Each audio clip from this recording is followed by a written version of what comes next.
संहारे समर्थम, जो कि शत्रुओं के संहार करने में समर्थ होता है। यस्य च तेजा शत्रुभिः दुर्दर्शनम् एव भवति, जिसका तेज शत्रुओं को भी बड़ा दूरदर्शी होता है, उसको भी देख नहीं पाते हैं उसके तेज को। द्वितीयम सूर्या नाम का चक्ररत्न, दूसरा सूर्या नाम का चक्ररत्न होता है, जो द्वादश योजनायाम विस्तीर्णम 12 योजन विस्तीर्ण होता है, 12 योजन प्रमाण होता है। वृष्टिपात सैन्यम रक्षति, जो जल वृष्टि के समय सेना की रक्षा करता है। तृतीयम खड्गरत्नम, और तीसरा खड्गरत्न भद्रमुखा नामकम सौनंदक नामकम वा भवति। भद्रमुख अथवा सौनंदक ये दो नाम आते हैं तो इस नाम वाली तलवार होती है। तदपि शत्रु मनोबल नाशकम संहारकम से होती, वह भी शत्रुओं के मनोबल को नष्ट करती है और संहार करती है। चतुर्थम दंडरत्नम, चौथा दंडरत्न होता है, प्रबोधवेग नामकम चंडवेग नामकम वा भवति, जो कि प्रबोधवेग उसका नाम होता है अथवा चंडवेग, इस प्रकार से दो नाम आते हैं। तो इस प्रकार के नाम को धारण करने वाला दंडरत्न होता है। यत् पर्वत गुफा कंटक सोधरी महदुपयोगी भवति, जो पर्वत की गुफा को अथवा उस गुफा के द्वार को कंटक आदि के शोधन करने में उसका महान उपयोगी है। एक अतिरिक्त और इसके अतिरिक्त विद्यार्थ गुफा द्वारोद्घाटनाय वृषभाचलोपरि अन्य चक्रवर्ती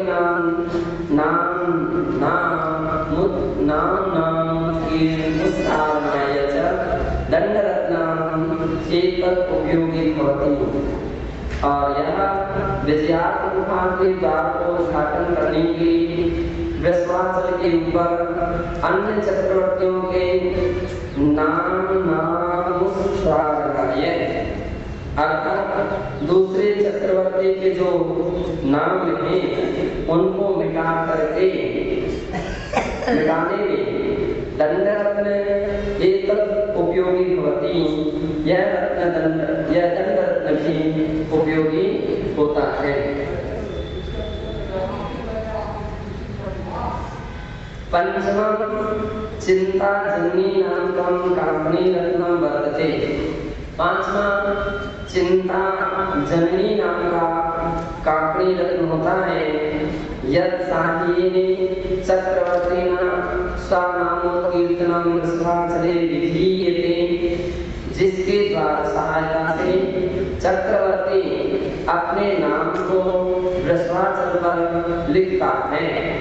क्वचित विद्यार्थ पर्वत गुफायां अंधकारनाशायां अपि एतत् उपयोगी वर्णितम्, कहीं ऐसा भी है उल्लेख है कि विद्यार्थ पर्वत की गुफा में जो अंधकार है उसको दूर करने में भी इसका यह उपयोगी होता है, ऐसा वर्णितम कहा है। षष्ठम चूड़ामणि संगीतम मणिरत्नम भवति, छठवां चूड़ामणि नाम का मणिरत्न होता है। विद्यार्थ पर्वत गुफायां अंधकारो नश्यति, और इस चूड़ामणि नाम के मणिरत्न के द्वारा विद्यार्थ पर्वत की गुफा का अंधकार दूर होता है, ऐसा दो उल्लेख शास्त्रों में मिलते हैं। सातवां चर्मरत्न होता है, जो म्लेच्छराज कृत जल प्रवाहोपरि समस्त सैन्य संतरणोपाय रूपम भवति, जो कि म्लेच्छ राजाओं के द्वारा किया गया जल प्रवाह उसके ऊपर भी समस्त सैन्य संतरणोपाय रूपम भवति, उसमें समस्त सेना का जो अपने ऊपर बैठा करके पार करा सकता है, ऐसी सामर्थ्य वाला होता है। अष्टमं सेनापतिरत्नम, आठवां सेनापति रत्न होता है सर्वशक्ति संपन्न, जो सर्वशक्ति संपन्न होता है। कुशल सेना नायका, और सेना कुशल सेना नायक ही है। नवम ग्रहपति रत्नम भद्रमुखानां कामदृष्टिनां कंभा वर्तते। नौवां ग्रहपति रत्न है भद्रमुख या कामदृष्टि, उसका नाम है। तद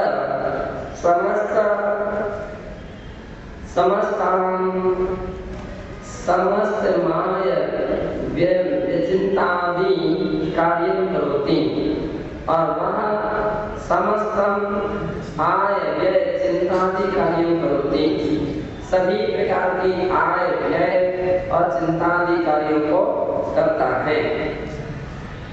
दसवां गजरत्न होता है जो विजयगिरी नाम का, विजयगिरी उसका नाम होता है। एकादशम से अष्टरत्नम पवनंजय नाम का भवता, और 11वां अष्टरत्न होता है और उसका नाम पवनंजय होता है। एते रत्ने दिग्विजय यात्रायां महदुपयोगी भवता, इस रत्न से दिग्विजय यात्रा जो है महान उपयोगी होती है। द्वादशम पुरोहित रत्नम बुद्धि सागर नाम का, और 12वां बुद्धि सागर नाम का रत्न होता है जो विघ्नोपद्रव शमनार्थम, विघ्न और उपद्रव के शमन करने के लिए समस्त धार्मिक क्रिया संपादन समर्थन से रहते, सभी प्रकार की धार्मिक क्रियाओं को करने में समर्थ होता है। त्रयोदशम स्थान विजय पुरोहित रत्न ज्योतिषी जैसा पंडित। त्रयोदशम स्थपति रत्नम काम दृष्टि नाम कम भद्रमुख नाम कम वा। 13वां स्थपति रत्न होता है जिसका काम दृष्टि नाम होता है। अन्य ग्रंथों में भद्रमुख भी मिलता है। और ये जो पहले अपन पढ़ चुके थे ग्रहपति रत्न, और यह काम दृष्टि नाम रत्न है, स्थपति रत्न है, इनके भी नाम परस्पर से मिलते हैं। वास्तु विद्या विज्ञान युक्तम प्रासादी निर्माण कार्य बहुत उपयोगी वर्तते, जो कि वास्तु विद्या विज्ञान से युक्त होता है। प्रसाद आदि के निर्माण कार्यों में महान इसकी उपयोगिता होती है। नद्युपरि सेतु निर्माणादिकमपि तेन कार्यते, नदी के ऊपर सेतु यानी पुल का निर्माण करने आदि के विषय में उसका कार्य होता है। चतुर्दशम युवती रत्नम सुभद्रा नाम भवति। चतुर्दश यानी 14वां सुभद्रा नाम की युवती रत्न उस चक्रवर्ती का होता है। यच्च चक्रवर्तिनो हृदयानंददायकम प्रमुख महिषी रूपम वर्णयते, जो कि उस चक्रवर्ती को हृदयानंददायकम उसके हृदय को आनंद देने वाली प्रमुख महिषी रूपम वर्णयते, प्रमुख महिषी यानी पट्ट रानी के रूप में उसका वर्णन मिलता है। सबका नाम सुभद्रा है। सबका चतुर्दश रत्नानां उत्पत्ति विविध स्थानेषु वर्णिता। इन 14 प्रकार के रत्नों की उत्पत्ति जो है वो उसके अनेक स्थान वर्णित हैं। विस्तारस्तु आदि पुराण का, विस्तार के रूप में आदि पुराण पर 27 तुल्य प्रणति ग्रंथश्च चतुर्थ महाधिकारो, और तुल्य प्रणति चौथे महाधिकार से विज्ञा जानना चाहिए। गजेंद्र हया मत गजेंद्रश्च, हया यानी अश्व, मत गजेंद्र चतुर्दश रत्नेषु प्राकृतम। इनका निर्माण 14 रत्नों में पहले कर ही चुके हैं। चतुरंगिनी सेना, 4 प्रकार का वाले चतुरंगिनी सेना।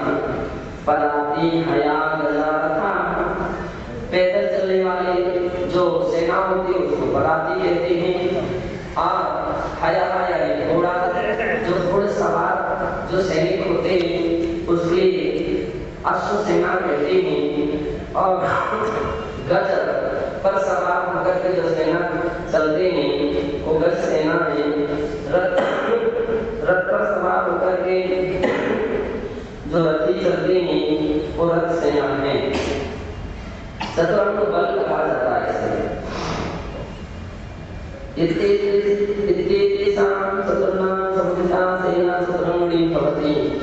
इस प्रकार से चारों के समुदाय को भी चतुरंगिणी सेना कहते हैं।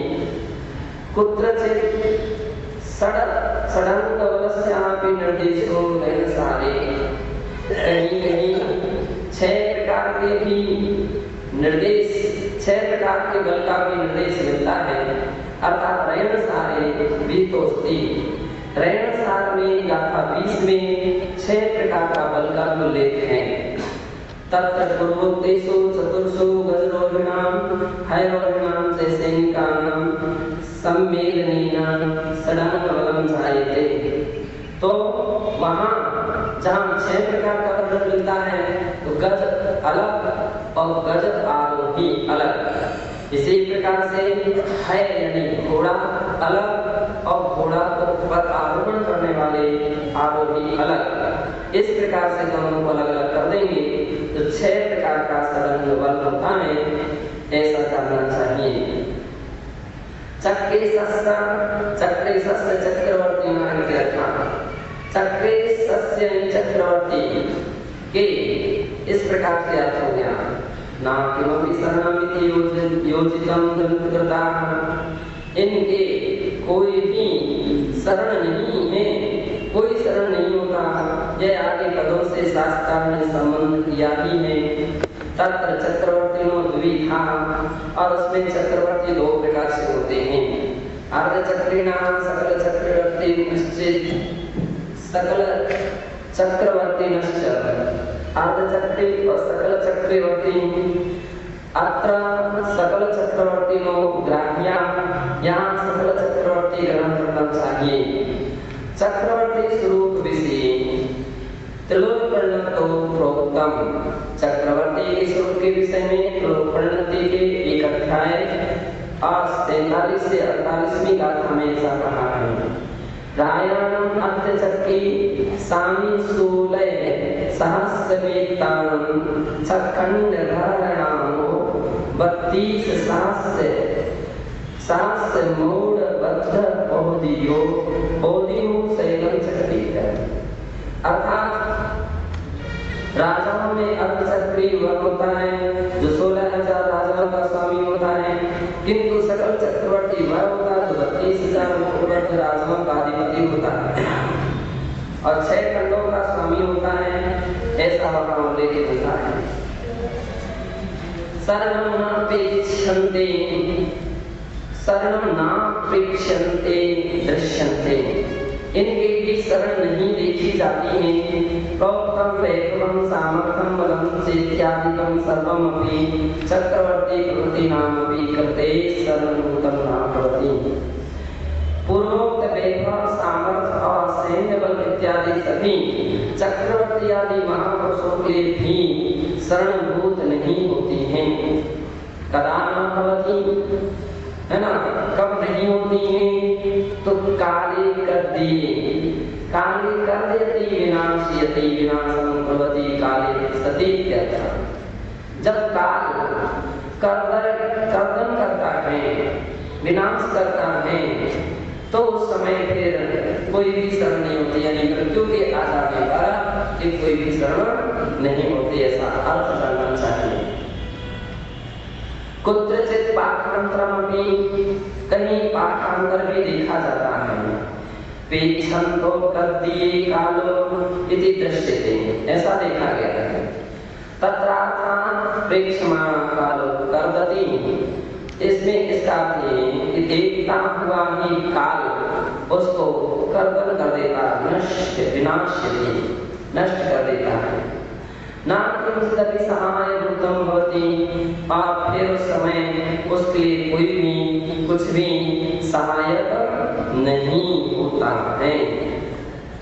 देखते देखते काल नष्ट कर देता है। अत्र कुस्थित शब्दार्थ कहा, कर्द धातु विनाशार्थो प्रयुक्ता। यहाँ कुस्थित शब्दार्थ कुस्थित शब्द करने अर्थ वाली कर्द धातु विनाश के अर्थ में आती है। अब यथा कर्द धातु देशी वर्तते अथवा कर्द धातु देशी प्रयुक्त है, देशी भाषा है। यस्यार्थ नाश होती और जिसका अर्थ नाश होता है। अयं चक्रवर्ती नाम पीदृशी गति। इस प्रकार से जब चक्रवर्तियों तक की भी यह गति होती है, तभी का कथा सामान्य जनाना, तो फिर सामान्य लोगों की क्या कथा है, उसके विषय में क्या कह सकते हैं। मृत्यु अवश्यम भावनी सर्वेषां में। मृत्यु तो सभी के लिए अवश्यम भावी है, संसारी जीवों को। अतो मृत्युमया व्याकुलता अपि त्यज्येम। इसलिए मृत्यु के भय से व्याकुलता को छोड़ देना चाहिए। उत्तम से मूलाचार ग्रंथ, मूलाचार ग्रंथ में कहा भी है, वीरेण विमलितव्यम निर्वीरेण वियस्वनीलव्यम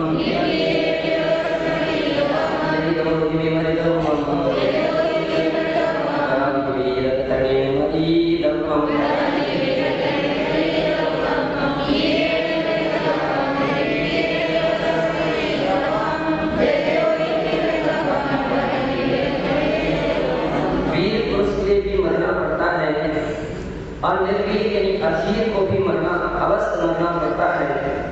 जब दोनों को ही मरना पड़ता है तो वीरता के साथ मरना अच्छा है, वीरता के साथ मरना श्रेष्ठ वरम श्रेष्ठ है। ऐसा मूलाचार के 41वीं गाथा में कहा।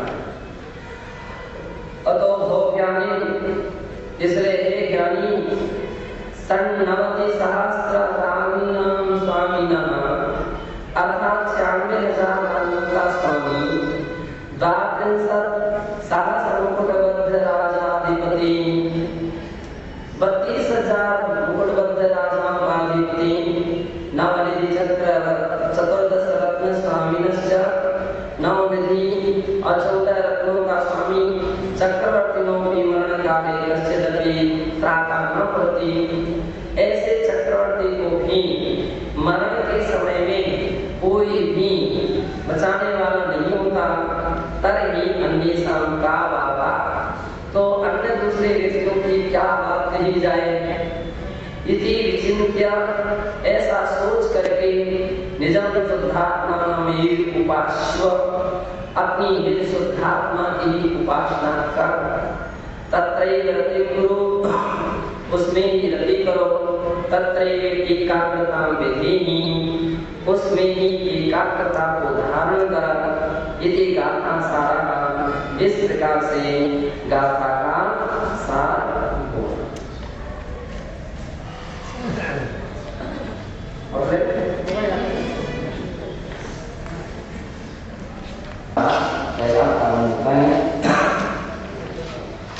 प्रत्यक्षानस्य उत्कृष्ट मध्यम जगन्य फलानि से शास्त्रेषु वर्णितानि।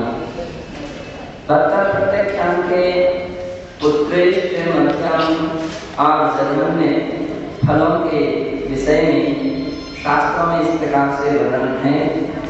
यथा भगवती आराधना की ग्रंथे निर्देशा, भगवती आराधना ग्रंथ में इस प्रकार से निर्देश है। गाथा 1923, 1927, 1928 और 1934 में इस प्रकार से कहा है। ये वो कस्य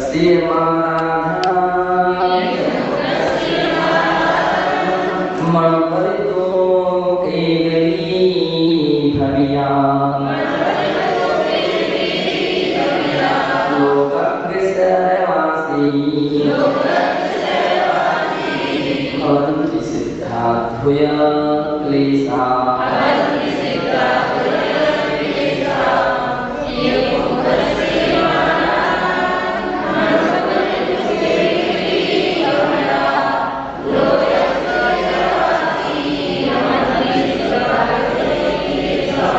कहते हैं इयं उत्कृष्यं आराधनम् अणुपालित। इस प्रकार से उत्कृष्ट आराधना को पालन करके जीव केवली भव्य केवली नहीं केवल ज्ञानी होते हैं। पश्चात लोकज्ञ शहरवासी हवन्ति सिद्धाभ्य क्लेशा संपूर्ण प्रकार के क्लेशों से मुक्त होकर के लोक के अग्रभाग पर सिद्ध हो जाते हैं। लोक के अग्रभाग पर सिद्ध अवस्था में प्राप्त वहां पर विराजमान होते हैं। ये मध्यमाराधना मनपालिता शरीर पजहिता कुंती अंतरासी देवासुविशुद्ध क्लेशरसा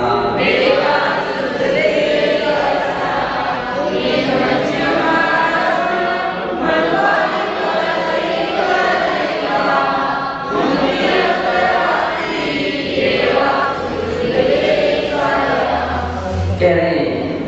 तथा ये मध्यम आराधना अनुपालिता जो मध्यम आत्मा का पालन करके शरीर पज्जहिता अर्थात आराधक इस प्रकार के शरीर का परित्याग करते हैं। वे हुंती अंतरवासी देवा सुविशुद्ध लेस्ताय विशुद्ध लेस्ता के धारी अनुत्तरवासी देव होते हैं। और विशुद्ध अनुत्तरवासी शुक्ल लेशा तो वहां पर शुक्ल लेशा से अनुत्तरवासी विमानों में उत्पन्न होते हैं। और शुक्ल ही का शुक्ल लेशा है ना, 5 अनुत्तर उनमें भी होते हैं। दर्शनान चरिते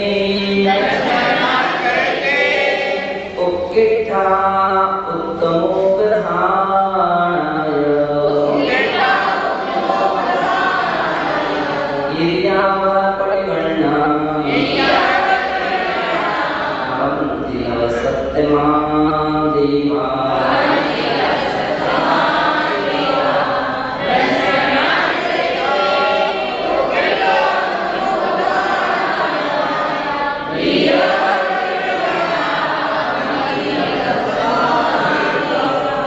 तथा दर्शनान चरिते उक्किठा कह रहे हैं उत्कृष्ट से दर्शन ज्ञान चारित्र का उत्तमोपधारणाय मध्यम आराधना के पालक सम्यक दर्शन सम्यक ज्ञान सम्यक चारित्र में उत्कृष्ट होते हैं। अर्थात वे कल्पोपन्न देवों में उत्पन्न कराने वाला जो रत्नत्रय है उसके आराधकों से उत्कृष्ट होते हैं। और उनकी तपश्चर्या भी उत्तम उपधानी तपश्चर्या ऐसे उत्तम तपश्चर्या के धारी होते हैं। तथा ईर्या बल परिवर्णा ईर्या तथा आश्रव के धारक होते हैं। अर्थात ईर्या तथा आश्रव कहाँ से प्रारंभ होता है? व्याकरण से कसाय के अनुदय अवस्था में जो होता है, कसाय के कार्य क्रिया से होने वाला सुभाषव भी उनके होता है। और लव सप्तमा देवा वे मर करके लव सप्तमा ग्रेवियर और अनुदिश देवों में उत्कृष्ट देव होते हैं। लव सप्तमा अर्थात ग्रेवियर और अनुदिश देवों में उत्पन्न होते हैं। एक विशेषता है। तो यहाँ पर कौन सी अवस्था लेना? ईर्या वह परिवर्णना जो ईर्या तथा आश्रव से संपन्न ऐसे 11वां स्थान पर दीजिए, क्योंकि वे उस श्रेणी से चढ़कर के नीचे गिरेंगे और गिर करके इस प्रकार की अवस्था को प्राप्त होंगे। जो लोगों की धारणा रहती है कि 11वें श्रेणी से गिरे हुए जो मुनि होते हैं वे अनंतरवासी होते हैं, ऐसा कोई नियम नहीं। अनंतर भी हो सकते हैं, गिरे भी हो सकते हैं और अनंतवासी भी हो सकते हैं। जीवो जननीयं देवो लेस्यमानयं अवर्णमन्ति देवो सोऽहमायिषु भवन्ति देवानहि किल्लाः।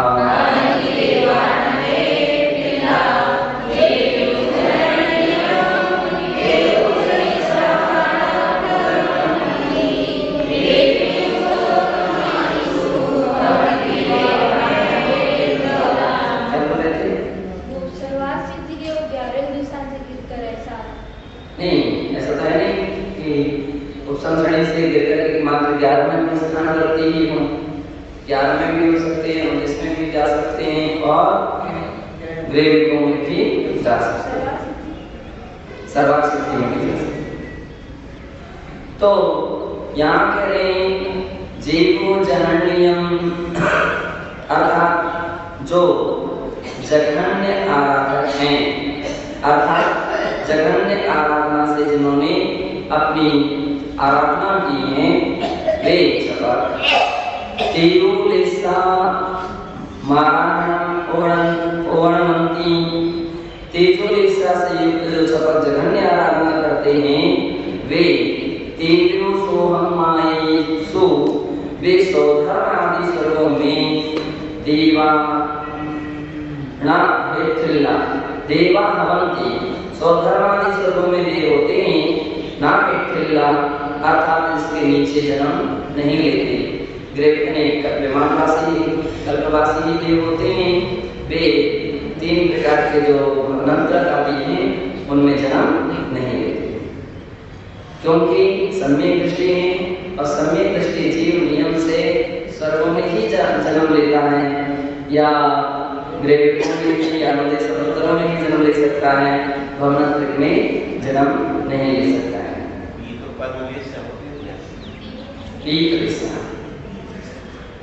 सल्लेखना सल्लेखना समीपी सम्यक्कानीनाम आराधना कर्तव्येति चे आचार्यैः भगवती आराधनेति ग्रंथे समुपदिष्टम्।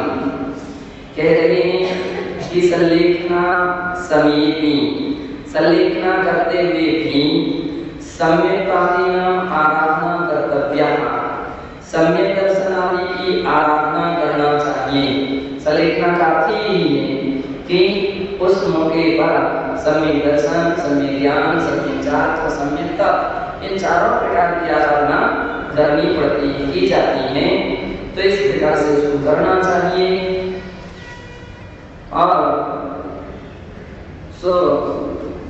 आराधना करना चाहिए। इति आचार्य भगवती आराधनेति ग्रंथे समुपदिष्टम्, ऐसा आचार्य वर्य श्री जो शिवाजी महाराज हैं उन्होंने भगवती आराधना ग्रंथ में गाथा 19 से 21 में इस प्रकार से कहा है।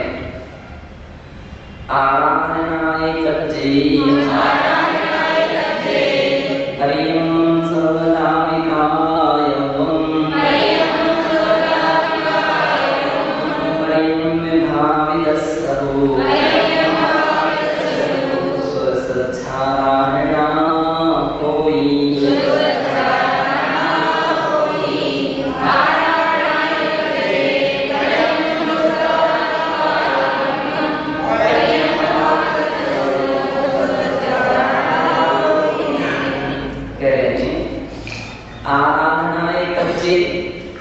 आराधना की जो कार्य है उसमें परियमम सर्वदा विकास परिकर्म को हमेशा करते रहना चाहिए। और परिकर्म क्या है? सम्यक दर्शन ज्ञान चार्थ आदि की जो आराधना है वह है परियम्य भाविदस्सहु सुसज्जाराधना हुई।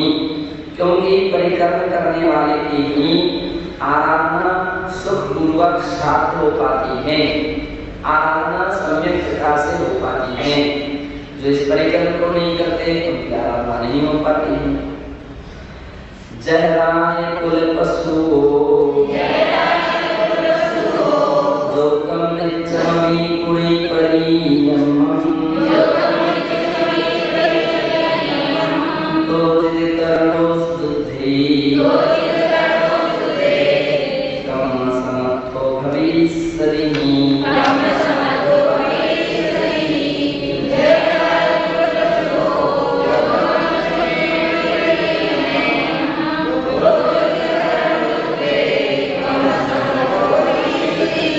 उदाहरण दे रहे हैं, क्यों करते रहना चाहिए भाई? संलेखना समाधि का समय भी नहीं आया है, फिर भी संलेखना का अभ्यास करते रहना चाहिए। उदाहरण दे रहे हैं, जरा जिस प्रकार से राजकुल पशु हो जो राजकुल में उत्पन्न हुआ है, ऐसा राजपुत्र जो कम नित्यम विपुणी परियम वह योग अर्थात युद्ध काल के प्राप्त होने के पहले से ही प्रतिदिन क्या करता है? शस्त्राभ्यास करता है, निरंतर शस्त्राभ्यास करता है। जैसे मिलिट्री की जवान चाहे वह युद्ध में हो या ना हो, लेकिन इसके पहले ही पूर्ण रूप में युद्ध का अभ्यास करते रहते हैं। तो यदि कर्णो युद्धे कम समर्थो भविष्यति कह रहे हैं, तब ही वे युद्ध आदि में बाद में शस्त्र की क्रिया को अपने अधीन करके युद्ध क्रिया में तभी ही वे कम समर्थो भविष्यति वे इस कार्य में समर्थ होते हैं। उसी प्रकार से जो साधु बोला सकते हैं, ये सामर्ण्यं साधुभिः योग परियम करने मरणे ध्यान समर्थो भविष्यति।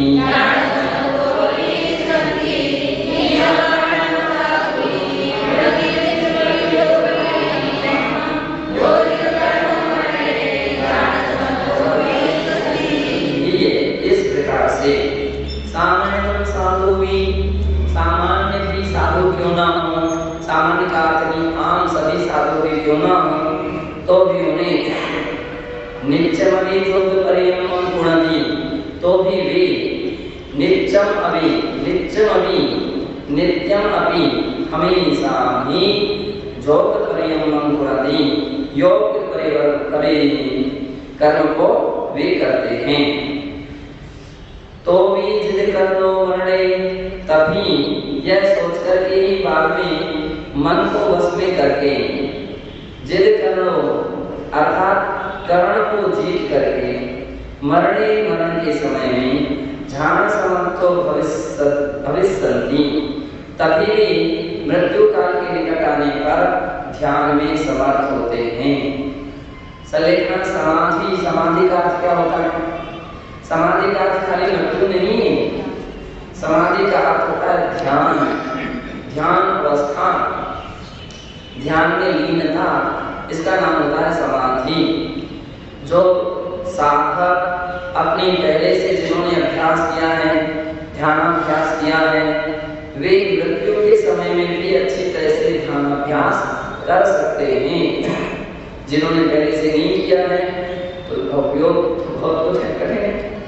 अगर स्वस्थ थे तो भी आसन से नहीं बैठ पाते थे, स्थिर नहीं रह पाते थे, अच्छी तरह से व्यवस्थित बैठ करके सामने को नहीं कर पाते थे, तो अब समाधि के समय कैसे कर पाओगे?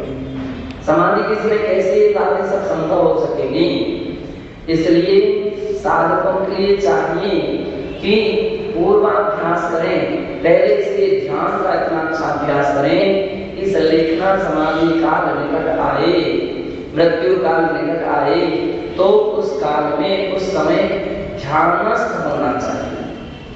अपन कभी देखते समाधि के समय पद्मासन लगा करके ध्यान मुद्रा बैठा दिया जाता है। अब सत्य तो ये है कि उनको स्वयं बैठना चाहिए।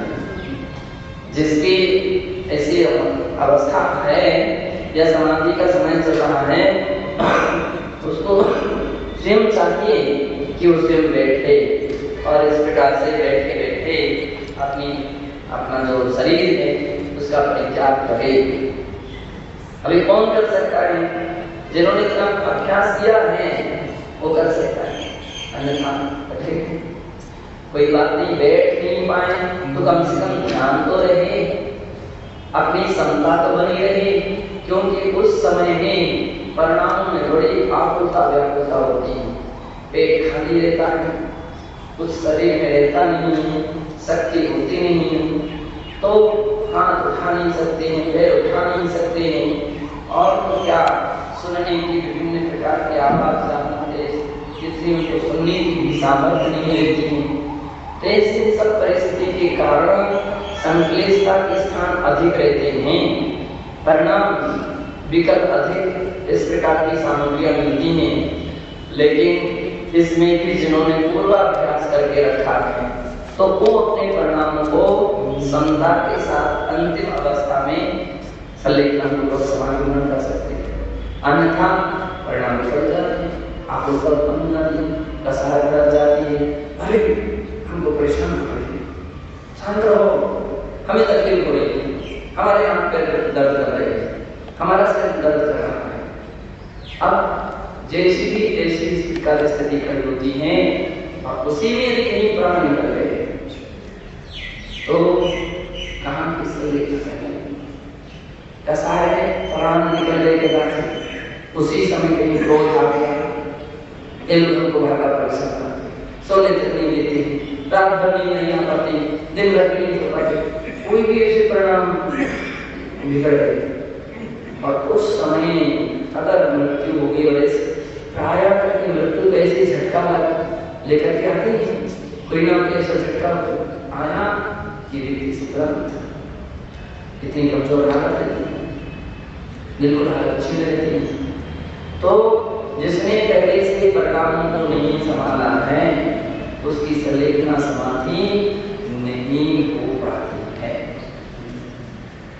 दुनिया के लिए भले तो लोग बतला दें कि उसकी समाधि हो गई, समाधि मरण हो गया, समाधि नहीं होता।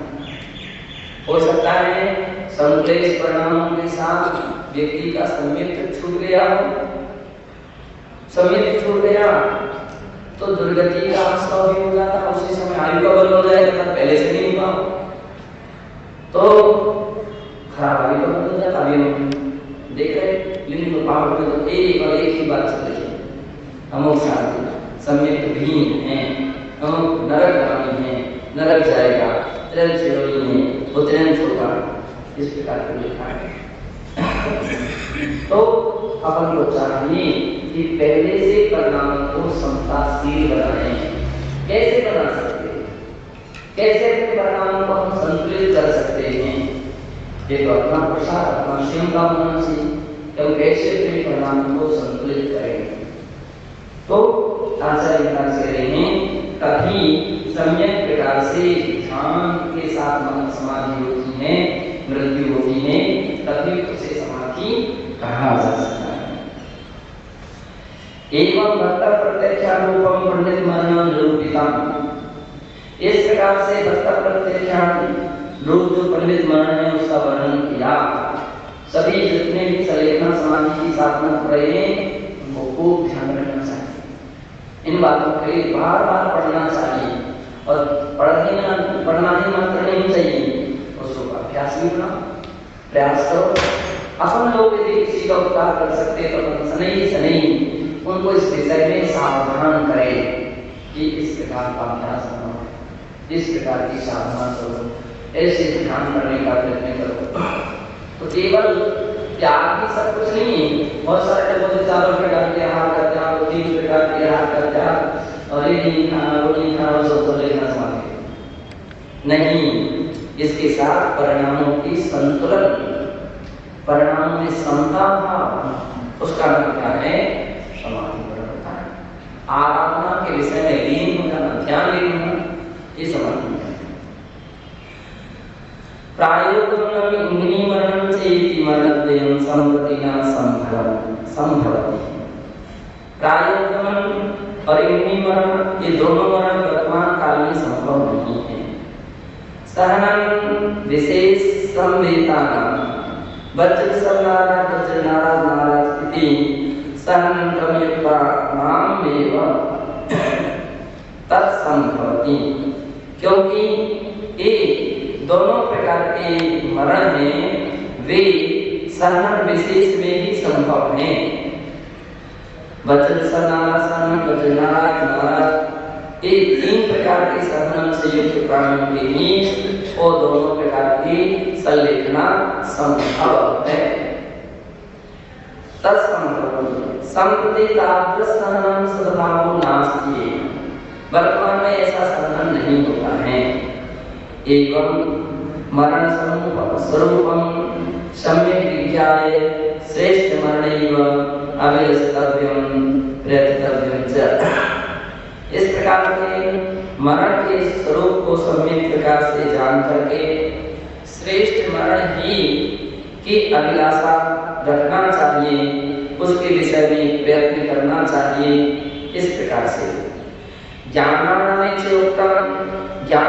के दूसरे अध्याय के 37वें श्लोक में कहा भी है,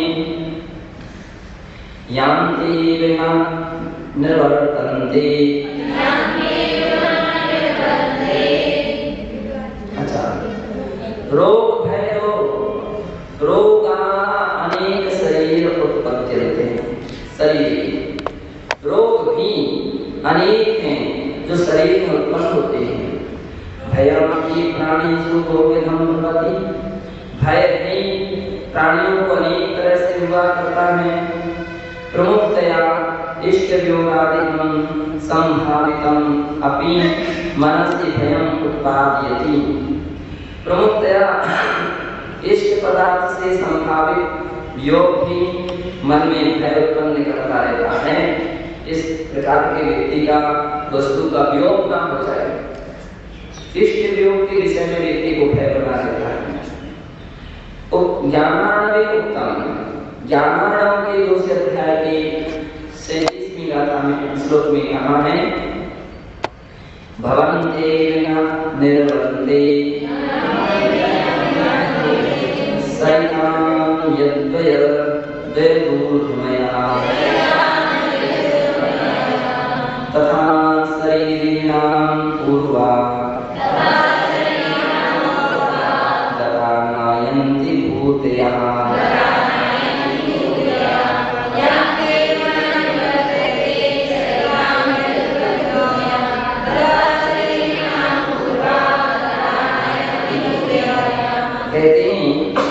यान्ते न निर्वर्तन्ते सरितां यद्वद ऊर्ध्वमया।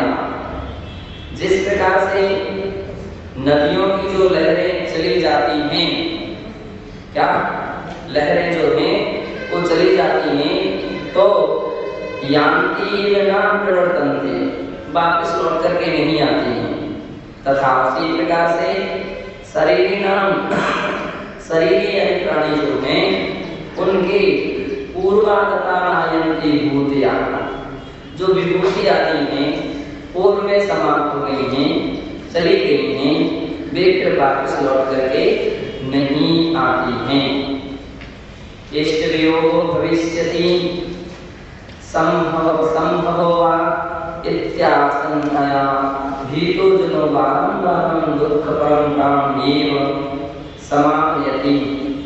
कह रहे हैं कि मेरा अभीष्ट पदार्थ मुझसे वियुक्त हो सकता है या होगा, इस आशंका से भयभीत व्यक्ति बारंबार क्या करता है कि बारंबार दुख परंपरा में समावेदी, दुख परंपरा को ही आह्वायति, उसके लिए आमंत्रित करता है। कौन दुखों को आमंत्रण कर सकता है? जिसका किसी न किसी पदार्थ के विषय में इष्ट है, मोह है, राग है।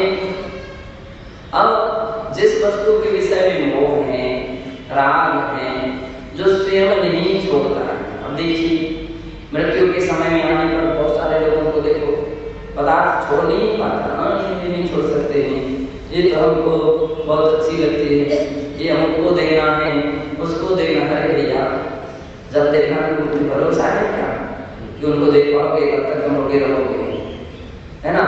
तो इष्ट पदार्थ के विषय में उसको बड़ी परेशानी होती है छोड़ने में, और छोड़ना बड़ा कठिन होता है। और यदि कहीं वो वस्तु छूट जाए, खराब हो जाए, नष्ट हो जाए, कोई ले जाए, तो उसके विषय में वियोग हो जाने पर व्यक्ति के दुख होता है। तो बता रहे हैं इष्ट वियोगे भविष्यति, इष्ट वियोग हो जाएगा। इष्ट वियोग के हो जाने पर संभव होगा अथवा इष्ट वियोग की संभव है इति आशंकायां विदितो जनो। ऐसी आशंका से भयभीत प्राणी बारंबार दुखन परंपरा में समाधि, बार-बार ऐसा विचार करते करते दुखों को आमंत्रित करता रहता है।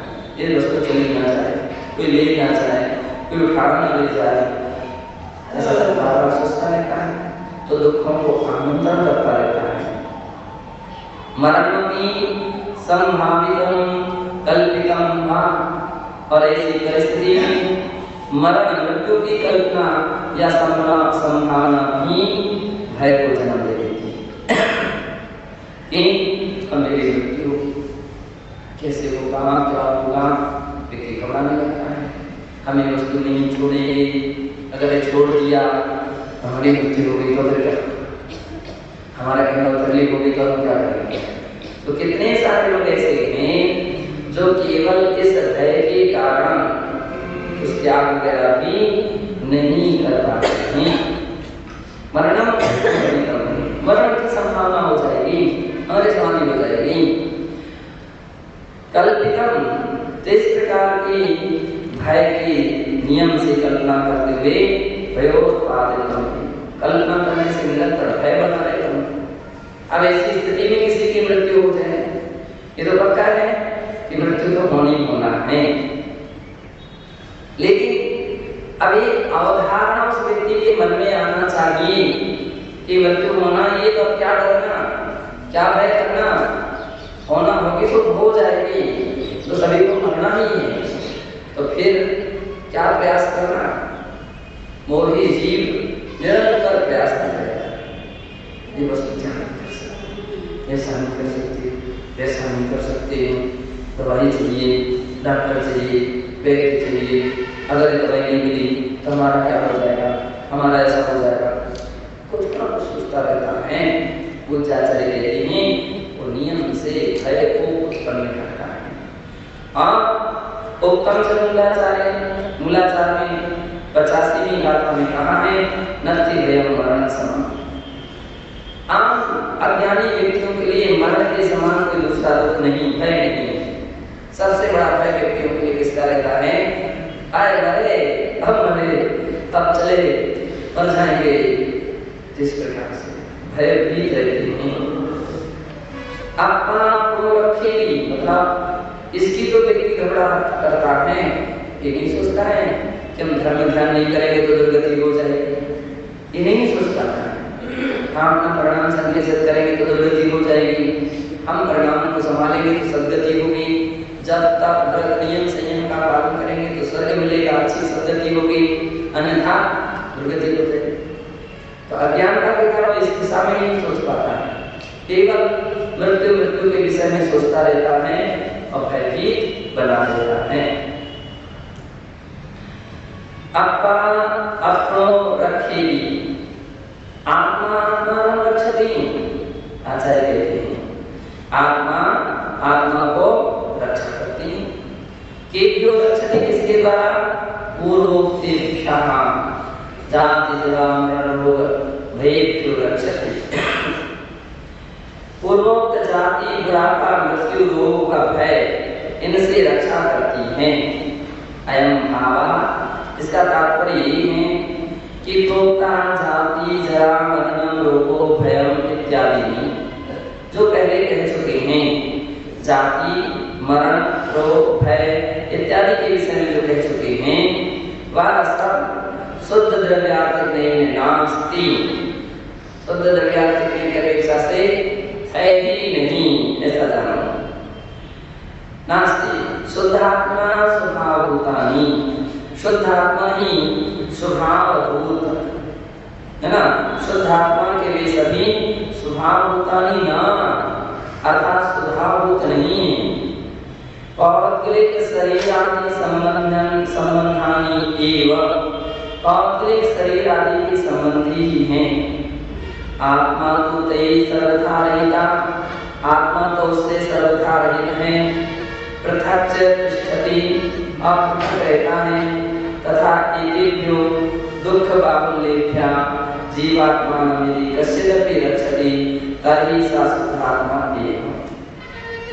कह रहे इस प्रकार के इन दुख बहुलेभ्यः, दुखों की बहुलता से जीवात्मा को यदि कस्यचिदपि रक्षति, यदि कोई रक्षा करता है, तर्हि सा शुद्धात्मा एव, तो वह उसकी शुद्धात्मा ही है। यदा श्रेण जाति जरा मरणादि सर्वथा सर्वदा मुक्ता संभवति, यदा जब इसका आश्रय जब व्यक्ति उस शुद्धात्मा का आश्रय लेता है, तब जाति जरा मरणादि के द्वारा सर्वथा और सर्वदा हमेशा पूर्ण रूपिणे यह जीव मुक्ता संभवति, मुक्त हो सकता है, उसको लिए मुक्ति संभव है। तस्मात् इस कारण से आदाशरणम आत्मा शरणम, अपनी निश्चय से शुद्ध आत्मा ही शरण है। यतो हि सा आत्मा शुद्धात्मेन जीवात्मानं जाति जरादिभ्यो रक्षति, इसलिए वह आत्मा यानी शुद्धात्मा ही जीवात्मा अपनी आत्मा का जाति जरादि से रक्षा करता है। अस्मात् कारणात् सा एव शरणभूता, शरण योग्य आश्रयनीया, इस कारण से वह ही शरणभूत है, शरण योग्य है, आश्रयनीय है।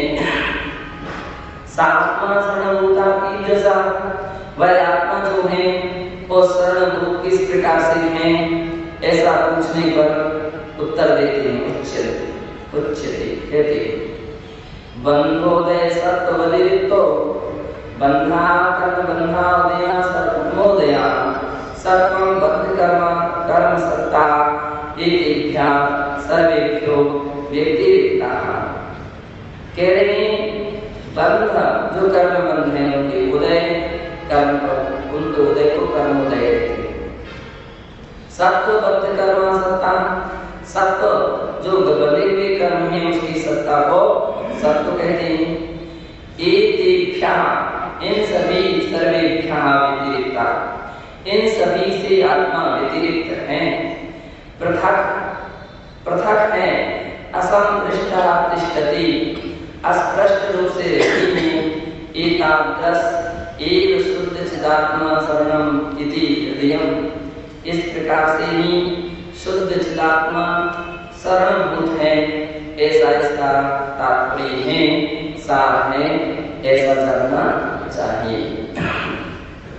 कहने का तात्पर्य है कि जब अपन शुद्ध निश्चय से देखते हैं तो शुद्ध निश्चय से कर्म का बंध, कर्म का उदय और कर्म का सत्व भी निश्चय से अपनी आत्मा में नहीं है, आत्मा से अतीत है। जब ऐसा विचार करते हैं तो कर्मातीत जो अपनी शुद्ध आत्मा है उसका आश्रय जब लेते हैं तो आचार्य कहते हैं ऐसे व्यक्तियों के लिए निर्वाण की प्राप्ति होती है, मुक्ति की प्राप्ति होती है और वे अपनी आत्मा का कल्याण कर लेते हैं, ऐसा जानना चाहिए। इसका नाम बंध है। सात चतुर्विधा और वो बंध चार प्रकार से होता है। प्रकृति बंधा, प्रदेश बंधा, स्थिति बंधा, भाव बंधस्य। प्रकृति बंध, प्रदेश बंध, स्थिति बंध और भाव बंध। उपात्त कर्म बुद्धलानां ज्ञानावरादि प्रकृति रूपेण वर्णनम एव प्रकृति बंधा। उपात्त कर्म बुद्धलों का ज्ञानावरादि प्रकृति, जो ज्ञानावरादि कर्म के स्वभाव है उस रूप में परिणमन होना ही प्रकृति बंध है। तब तक कर्म स्वभाव अप्रच्युति और अपने अपने स्वभाव से अप्रच्युति होना यानी नहीं छूटना। तत्र नियत कालावधारण बंधा, वहाँ जो काल की नियतता होती है, नियत काल तक जो रहता है उसका नाम स्थिति बंध है। जिस कर्म की जितना काल नियत है, निश्चित है, उतने काल तक वो कर्म का रहना, अपना उदय में आकर के खुल देना इत्यादि रूप व्यवस्था उसका नाम है प्रकृति, उसका नाम स्थिति बंध। तीव्र प्रकारिकामी स्वरफलादान फलदान सामर्थ्य विशेष अवधारणा में अनुभाव। तीव्र मंदादि के अभाव से स्वार्थ फलदान सामर्थ्य अपने उदय में आए हुए जो कर्म उसको फल देने में जो समर्थ होता है, ऐसी विशेष अवधारणा एवं ऐसी विशेष जो अवधारणा है, योग्यता है, उसका नाम क्या है? अनुभाव बंध। कि कौन से कर्म का क्या विशेष फल है उसके लिए अनुभाग बंध कहते हैं। कर्म भाव वर्ण पुद्गल स्कंधानाम। अब अनुभाग बंध का भी दूसरा नाम अन्य ग्रंथों में अनुभव बंध भी कहा है। विपाकोनुभवः तत्वात् सूत्र में इस प्रकार से कहा, विपाकोनुभवः कर्म का जो विपाक होता है उसका नाम अनुभाग। अनुभव में जो आता है, जो अपना फल प्रदान करता है, इसलिए उसका नाम अनुभव बंध भी कहा है। कर्म भाव परिणाम पुद्गल स्कंधानाम आत्म प्रदेशेषु एक चेतावगाहन्ते भवति। कर्म भाव से पूर्ण जो पुद्गल स्कंध हैं, उनका आत्म प्रदेशों में एक क्षेत्रावगाह स्थिति होना, उसका नाम स्थिति बंध है। तत्र प्रदेश परिणामस्य तावत् धारणं यत् भवति तदेव प्रदेश बंधः। वहाँ प्रदेश परिणाम का इयत्ता अवधारण, प्रदेशों के परिणामों की इयत्ता, इयत्ता यानी संख्या, उस संख्या का अवधारण होना, इसका तदेव वही प्रदेश बंधः, प्रदेश बंध है। तत्र प्रकृति बंधो मूल प्रकृति रूपिणी अष्टविधा। प्रकृति बंध जो है वह 8 प्रकार से, मूल प्रकृति बंध 8 प्रकार से होता है।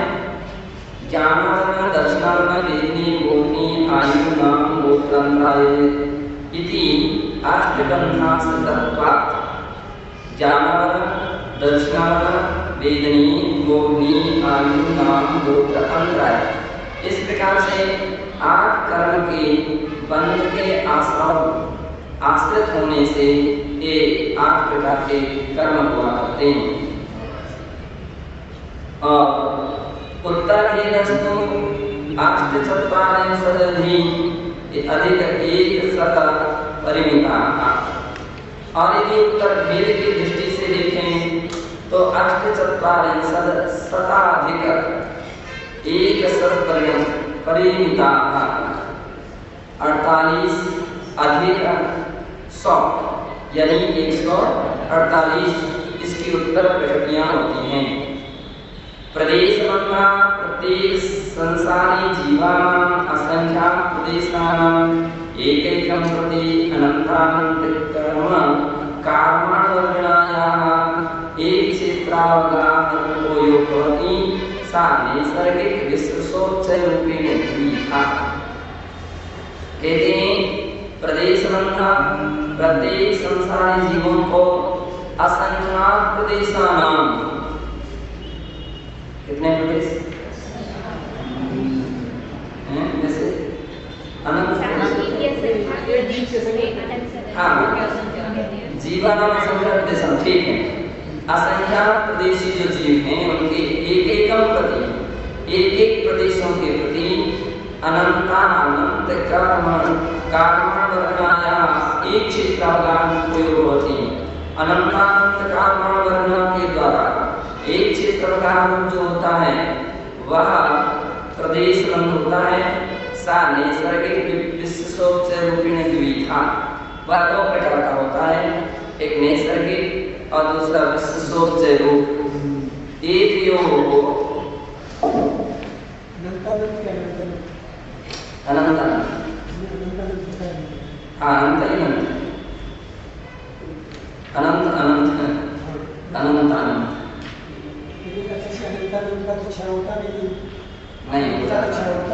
नहीं अनंत अनंत का भी क्षय होता है। अनंत अनंत उनको चतुर्थ है वो आत्मा से पृथक बोला है। नहीं अनंत अनंत प्रकार के होते हैं। तीन प्रकार के इसमें जो है अनंत प्रकार ये जो है क्षय रूप होता है, क्षय रूप नहीं होता। एक अक्षय अनंत है, एक अक्षय अनंत है। तो अक्षय अनंत क्या चीज होती है? जीव राशि अक्षय अनंत, वो जीव राशि कर्म प्रदेश अक्षय अनंत है, संख्या उसकी इतनी सारी है, लेकिन आत्मा के साथ उनका जो बंध हुआ है, ऐसे जो उद्गल परमाणु में अनंत अनंत की संख्या, उनका तो विघटन हो सकता है।